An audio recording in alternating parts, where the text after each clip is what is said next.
So in a week's time, I'm taking 3 of my friends and myself to Scotland, but there's 2 major problems. The first being that they can't drive, and the second being, well, this is my car collection. This R53 Mini Cooper S, which currently has no engine and is growing its own ecosystem. This R52 Mini Cooper S project car, which this is the extent of the legroom in the back. And this is the extent of the boot space that I've got to work with. So I bought this E46 Oxford Green 330D.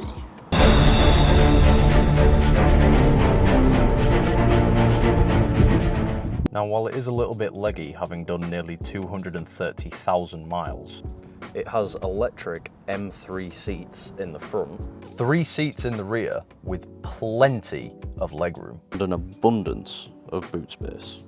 Now, with the mileage on this car and me buying it off Facebook Marketplace for £3,000 and not really knowing much about it, I need to get it up on a ramp and I need to have a look underneath, because E46 330Ds, well, just any 3 Series really, is known for rust on the arches, which this doesn't have any, thankfully. Apparently that's been done at some point, but that does mean that the underside might be rusty and there might be rust on the jacking points, because that's also a place that's known to fail. So I'm going to go and take this to my friend's garage, get this up on a ramp and see what's wrong with it.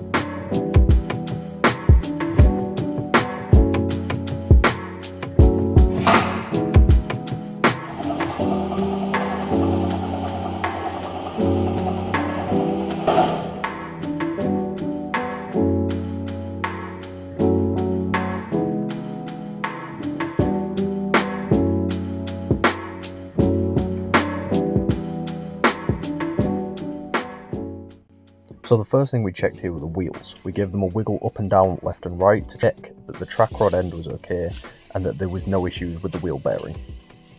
We did notice that one of the springs had been placed slightly off, but that's not a massive issue, and the rear shocks had been replaced recently.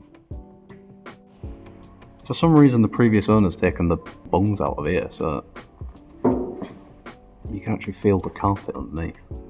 Because this is a rear-wheel drive car, it has a prop shaft, which takes the power from the engine to the rear wheels. We made sure to give this a quick check over to make sure everything was okay. So with it having an anti-3? With it having an anti-roll bar off an M3, I don't know if the anti-roll bar links are any different, but these definitely need changing because they are haggard.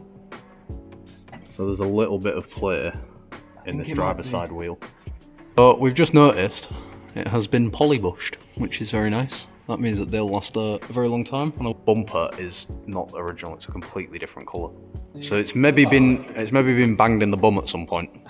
We then pulled out the old trusty pry bar of truth to make sure the underside was solid. Oh, it goes straight through. No, it's all to be fair. The area I don't worry about is this. Oh. Steady. Careful. It's not too bad, to be fair. I think so. In that last clip you'll have seen that I took it to my friend's garage to get it checked out. We got it up on the ramps, we checked underneath, checked all the rust to make sure that everything was solid, and it was, which is good.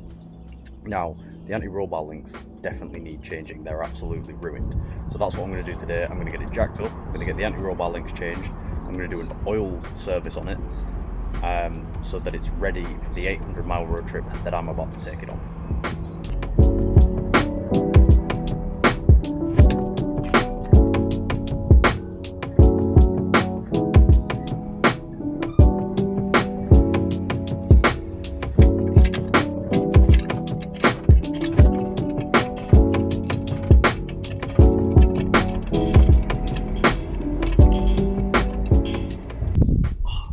So I've just come to the conclusion that I don't know where to put axle stands on this car, so I'm going to have to Google it before I do anything, because I do not want this car coming back down the top of me.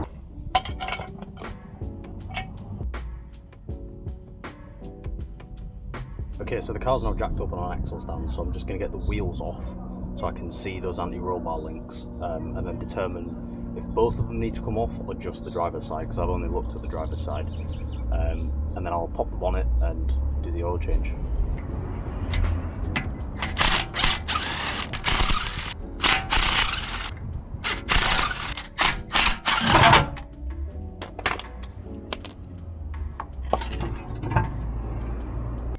Once the wheels are off and I'd had a look at the anti-roll bar links, I could then move on to removing the oil filter, which thank God to BMW for putting it in such a lovely place.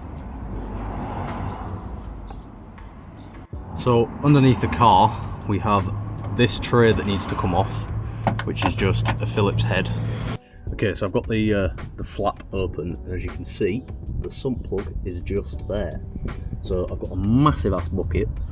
So I'm just going to get the sump plug off and then hopefully get it in the bucket. Now I do have one minor problem of I don't have another sump plug, so I am going to have to get this off and try and save it at the same time, because I don't have one to replace it, and I am 100% going to get covered in oil and gets oil down the arm.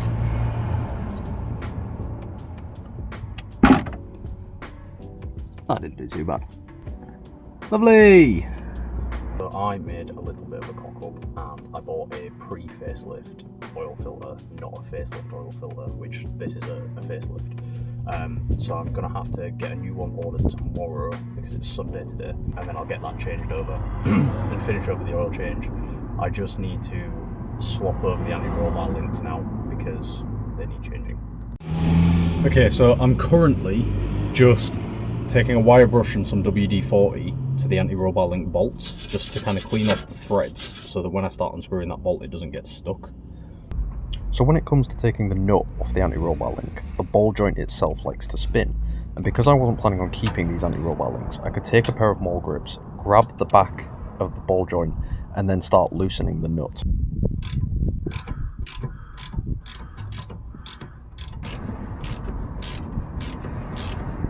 Okay, so both the anti-roll bar links are now on and I've tightened them up. So I just need to wait for that new oil filter to come, and then I can get that swapped out and then the service is complete. I'm just fitting the roof box to the car and the brackets don't fit. So the original holes are here. I'm having to drill new holes further in. So I'm just drilling the last ones now. I've done it there and there. Alright, so the second hole is now drilled.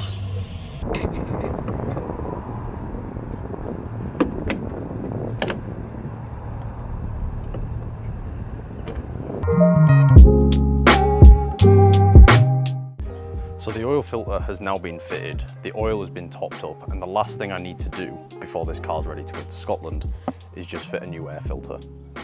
So I've never worked on E46s.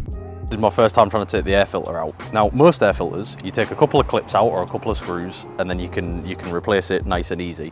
But no, on an E46, you've got to take all of this off. You've got to take all of this out just to get this out.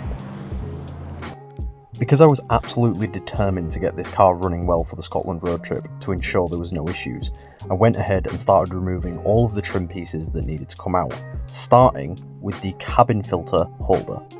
I could then remove the rest of the bolts and take out the air filter.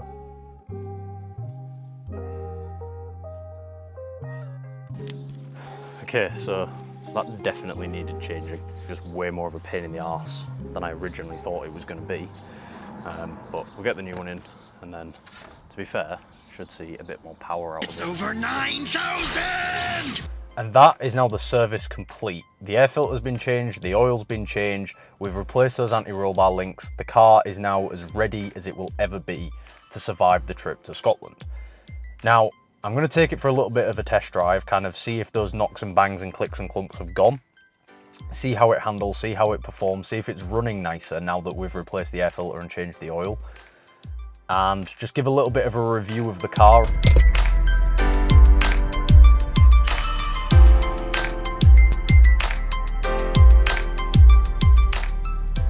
I'm not going to pretend like this car is a handling weapon. It's still on stock suspension. It's not had any mods done to it, so it only has around 200 horsepower. So it's not a sports car. It's a diesel. Can't even rev it out to high RPMs. But The reason for getting this car is comfort and practicality, which this car absolutely knocks out of the park. These seats, most comfy seats I've ever sat in, and being able to adjust it with the electric adjusters, incredible. The work I've done on this car of replacing the anti-roll bar links and servicing it, it's running so much nicer than it was before. Now it's smoother than anything. You would not be able to tell that this car has done 230,000 miles. I understand that these engines are bulletproof. It's the M57 engine, which are renowned for being one of BMW's best diesel engines ever made. As long as I keep servicing it and looking after it, that engine should go forever. But I think as a daily driver, it's good on fuel, it handles well, it's not slow, and you can get as much stuff in the boot as you possibly want. Considering the mileage this car's done, it still holds up really well. You can still kind of chuck it into corners. I don't think it gets any better than this BMW E46. There will be more videos coming on the R52 project car, and there's another video coming on this when I take it to Scotland. Tune into that next video, and I will see you then. 'Cause I can see clearly now, the rain has gone.